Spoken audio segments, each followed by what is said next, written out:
Indriya mangkum mangkum kanduan limben lerena tanpa keranin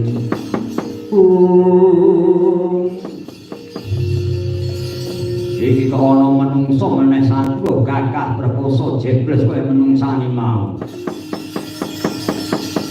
Ayo kowe ngaku Gus jenengmu sapa?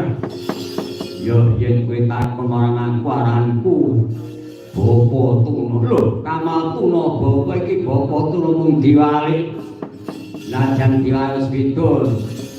Kaman bidul tujuane lho. Lah yen Bapa Tuna kuwi werdine piye? Bapak Tuna rugi dise bapakku mongso rugi anak. Aku mung kami jeneran ditunggal. Yen ngono kowe bocah kanting.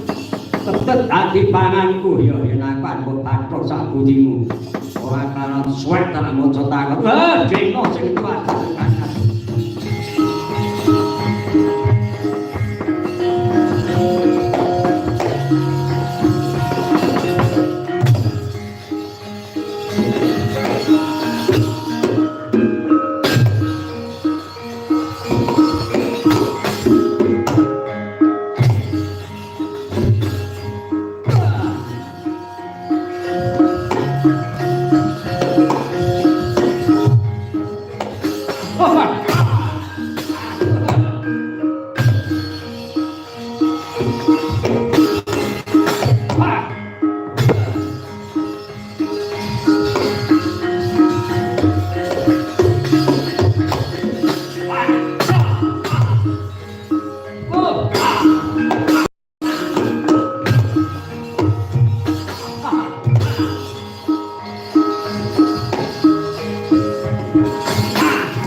mangkong kanduan rimbang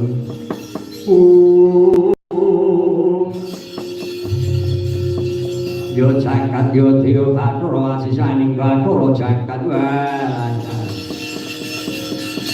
arep entuk menungsa loro jane nyawis ora bakal ngeleh sak lawase monggo sing golek pangan iki wis tak petung kanthi gelep lho dinane Rebo paing Rebo pitu paing songi gunggunge 16 tak hitung sri yo kuwi kriyek mentek joto kemil mau tiba kemil ni mah tiba joto nyata endas ku menjoto kabeh wae cilaka tenan sing ora entuk kemil entuk mentek-mentek jane trimo lah kan